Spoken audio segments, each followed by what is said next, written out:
Namaste and welcome. This morning's class is more workshopy, and this has been inspired by a couple of my students. Robin is one of them, who just really has let me know that she really benefits from just little short, sharp workshop sections on how to, just those little hacks, which are sort of things we work out as we go along, but it does really help if we get a bit of a nudge. So we can be flailing around for ages just without understanding just one little tiny key. And the moment you get it, it's just like, oh, life is so much easier. So this class, we're just going to warm things up, and then we're going to drop into a couple of just little workshopy things based on a side plank, stepping forward, things like that. Just a couple of little key things that happen, not all the time for some of the things in the class, but a similar understanding is required for all of them. So once we apply it once, you get to see where it fits in. So to warm up, let's just do a couple of sun salutations. Nothing too elaborate. We're just trying to warm up the whole body, shoulders, legs, spine. So come to Tadasana at the top of your mat and just find your breathing. And even though today's class is going to be a little bit analytical, I just want you to really allow your body to move in the way it naturally wants to move, and then we basically get an understanding of what we think or how we move naturally. And then we're just going to tweak that, because we all do move slightly differently, but the mechanics of our structure is the same. So dropping into the body. When you're ready, reach tall, inhale. Exhale, fold. Soften your knees there if it's your first fold of the day. Half lift, take the hands behind the back, interlace the fingers, and then try and roll the shoulders open. So you're taking the arm bones up to the sky and lift the hands quite high. Take a breath, core really engaged, and fold, letting the hands roll towards the front, and the head just simply hangs. Squeeze between the shoulder blades so you're actively involved with the shoulders. Then release. Half lift, inhale. Exhale, fold. Half lift. Place the hands, step back to a high plank. Take a deep breath in. Drop knees to the floor. Come down onto your elbows and come into a forearm plank. Deep breath in. Steady breath out. I want you to really flatten that lower back here. We're going to lower down as we inhale, almost to the floor, and then exhale, lift. Inhale, lowering, core super engaged. Exhale.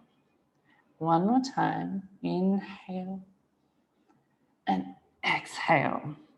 Drop down onto the knees, plant the hands and come back into downward facing dog. And hopefully that woke up your core. Nice steady breath. Empty. Two more. Just give yourself time to stretch through the shoulders so you're not just trying to force the heels down and push the weight forward. It's really important that we allow the spine to lengthen here. One more breath. And empty. Bend the knees, look forward. Step to the front of the mat. Half lift. Fold. Rise to stand. Inhale. Hands to heart. Utkatasana. Inhale. Exhale, fold. Half lift. Inhale. High plank. Step back. Smooth breath in. Chaturanga. You can drop your knees there if you like. all the way to the floor, baby cobra. And downward facing dog. We empty back. Right leg lifts. Step it forward. Back heel lands, coming up Vira 1. Inhale. Exhale, Vira 2. Reverse warrior. Hands to the mat. Flow. Upward there if you're ready. Otherwise, stay with that baby cobra. Really important to listen to what your body's ready for. Left leg lifts. Step it forward. Heel lands, come on up. Inhale. Exhale. Open out, warrior 2. Reverse. Inhale. Cartwheel hands to the mat, coming through your flow.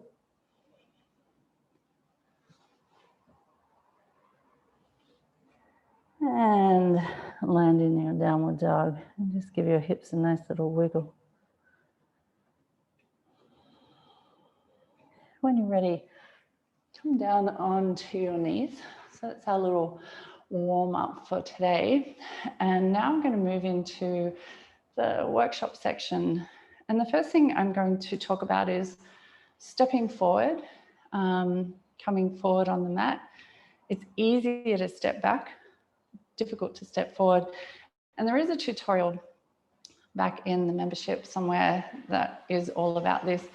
But I do reiterate this a few times throughout practices because it is something that we forget to make these subtle little changes or shifts, and it makes life so much easier. So downward dog is usually where we step forward from. And if some people have a very long dog, I'm just trying to find that shape for you. So some people have naturally a long shaped dog because they've lined it up with their high plank, which is shoulders over wrists, heels back, hips about shoulder height. And then if you come back and land without moving anything, you're going to be quite behind the 8 ball when you try and bring that foot up. There's not going to be a lot of height. So one of the big things is just being able to walk your feet forward a little and create a tighter, more acute angle in your downward dog. Because what happens then is your hips are further forward, they're higher, and you've got a lot more space to step that foot forward. So hack number 1 is create a downward dog that is both an inversion, strengthening. One thing you've got to be careful of is that you don't shorten it so much that it's just a forward fold propped.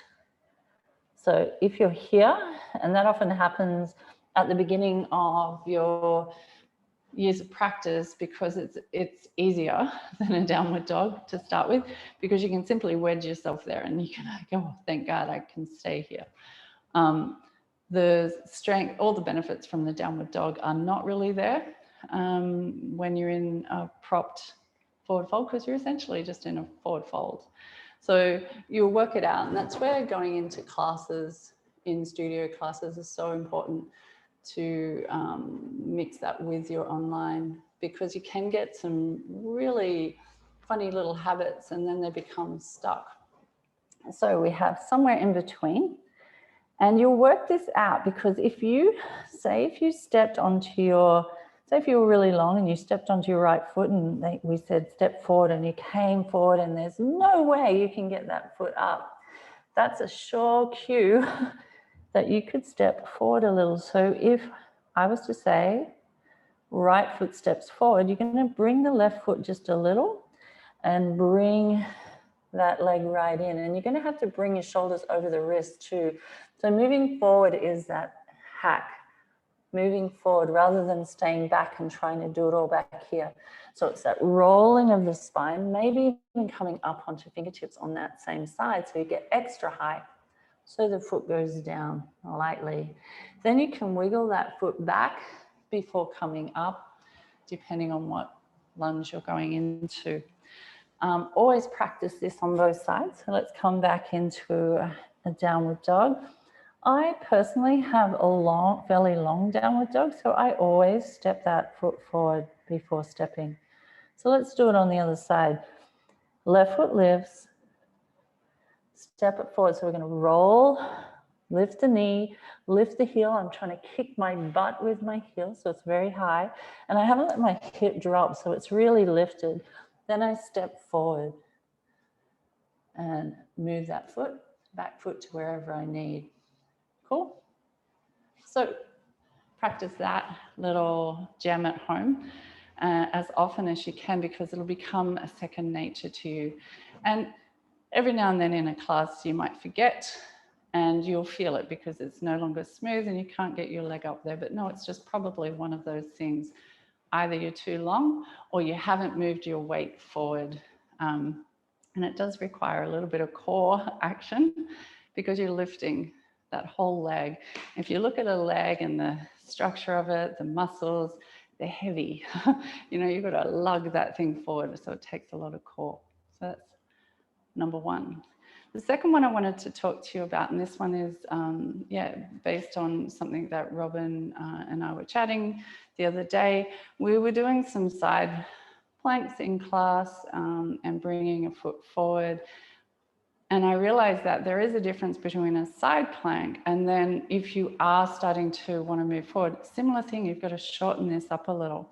So if I was to go into a normal side plank, and I'm in my high plank, and then I spin my feet sideways, I'm trying to stack my shoulder over the top of my wrist.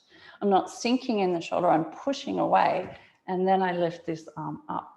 And can you see how my hips are high? I'm not flat, I'm not straight. I'm actually slightly elevated here because I'm pressing the outside of my feet down. And that gives me the ability to use the side muscles. If I'm straight and I'm really just long, there is a slight tendency to collapse towards the floor. So the weight of the hips are sagging down. And if you can liken it to, if you had a flat, thin piece of metal and it was spanning a long space, it would sag. If you were to put a crease through that flat blade and it had like a tight little, a slight little kink, it would stay rigid because it's now got something along there holding it. And that is the equivalent of our, serratus muscles, our latissimus, all of our rib muscles, the intercostals, all of these, and our core, our deep transverse abdominis, that one that wraps right around. Everything's integrated. So you now got a lot of support rather than just relying on the hope that the hand and the foot's going to be strong enough to support all of this weight in between. So shorten it up. So try coming into your high plank. If you know you're going into a side plank, as you come over, bring your foot forward a little so that your hips are higher. And another thing I'm going to be really critical of here is, and I'll do it this way so you can see, is often when we're in side plank, you can see here my heels are in line with my hips. Sometimes I get to see this where a butt's sticking out, and that is putting enormous pressure on the wrist, on the shoulders, on everything. So really, if you feel like you're doing that triangulation, you're better off dropping a knee down and feeling for these muscles, getting them to fire up so that you've got that integrity. So practice shortening that up. And then next week, we'll probably talk about, stepping a foot forward from a side plank or stepping it back. But I just want you to get used to being able to move in and out of your poses, especially when there's going to be movement around or lift. And one of the main things, I'll do it on this side, is if we're in a side plank and then they say, lift the leg up to the sky, we're going to press into that hand, and now my shoulder is behind my hand, but there's a straight line going through, yeah? So that's where having that shorter stance is going to help you press up and just find shapes as they progress a little further down the track. So you're never going to just stay at side plank. You're going to want to play with different things. Some things you'll pick up, some things you'll let go. Enough of the workshop. Feel free to add any comments or give me a message, swing me a message if there's something that doesn't quite make sense to you or you want to elaborate more or find out a little bit more about it. I love hearing from you and finding what you would like to learn. So feedback is essential. Let's find our way into a downward facing dog. As we just put all of that into practice, take the right leg up high, step it forward, set the back foot back a little more if you like, crescent lunge, inhale. Hands to the heart, exhale. Lengthen forward, place the left arm down, and I'm going to get you to go into a side plank from here. So this one, if I'm naturally long, I'm going to step my foot forward a little at the back, and I'm going to come into side plank. Take a breath. You can drop your knee there if you need. Reach your arm overhead, land, and come into your flow. Upward facing and downward facing. Take a breath and empty. Left foot lifts, so I'm stepping that right foot forward a little. Step left foot forward, crescent lunge. So I'm wiggling that back foot back to grab the length. Hands move to the heart. Lengthen forward. Right hand comes down, and now I'm going to wiggle that foot forward to roll onto the knife's edge, and I come into my side plank, reach the arm forward, and come through my flow. Inhale, upward dog. Exhale, downward dog. Deep breath in. Steady breath out. Coming down onto the knees and sitting back onto the hips. Allow yourself to close your eyes or soften the gaze towards the floor, setting the spine nice and tall.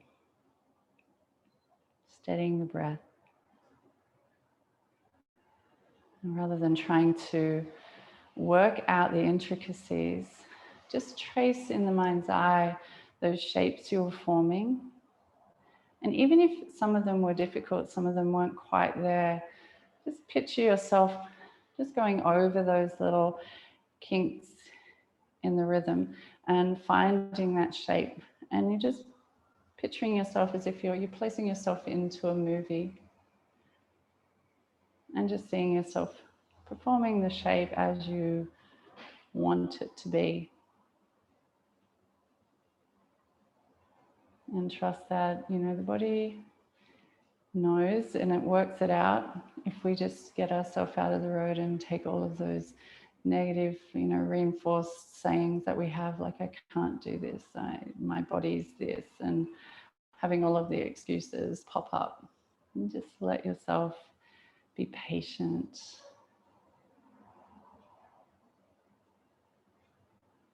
So that concludes today's fun little workshop class. I hope that you have gotten some little gem out of that. And if you're already integrating those things into your practice, that it's just reinforced it. Feel free to jump into one of our other classes if you feel like you haven't moved enough, and practice what we've practiced today in the workshop. So make it your little intention throughout the practice to maybe even just one of those things, because the side plank's not going to be in every class anyway. Thank you so much for your time. Thanks for practicing yoga with me.